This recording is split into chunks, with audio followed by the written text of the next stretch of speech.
2025-yildagi kamerasi o'ta kuchli bo'lgan top 5 kamerafon telefonlar. 5-o'rinda kamerasi Matiz'ning farasidan ham katta bo'lgan Xiaomi 15 Ultra telefonimiz. Bu telefonimizga haqiqiy fotoapparatlarda linzalari joylashtirilgan, Leica bilan hamkorlikda ishlangan. Kamerasi 50 megapiksel, 120x yaqinlashtirib beradi. Akalar, 4K 120 fps videolarni cho'tki qilib oladi. Xiaomi 15 Ultra 5-o'rinda edi.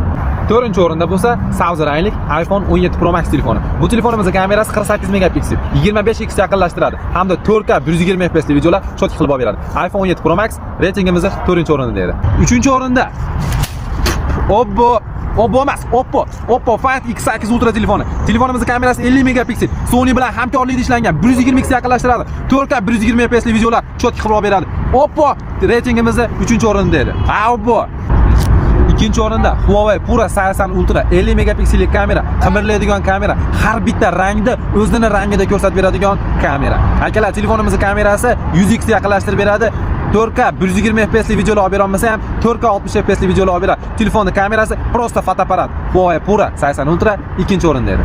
1-o'rinda kamerafonlar qiroli Vivo X200 Ultra. Akalar, telefonning kamerasi teleskop yoki mikroskop qilib ishlasanglar ham bo'laveradi. Boshim qichiyapti. Boshimdagi pitimi ham olib beradi. Ishonmasanglar sinab ko'ringlar. Kamerasi 50 megapiksel, 100 karra yaqinlashtiradi. 4K 120 fps videolar cho'tki qilib beradi. Bu telefonimiz eng kuchli kamerafon bo'lishiga sabab bunga professional fotoapparatlarda linzasi joylashtirilgan, Zeiss bilan hamkorlikda ishlangan. Bu telefon qilgan ishni ancha-muncha telefon qila olmaydi. Vivo X200 Ultra reytingimiz 1-o'rinda edi. Bu videoda bo'lsa kamerafon ishlatadigan do'stingizga jo'natib qo'ying.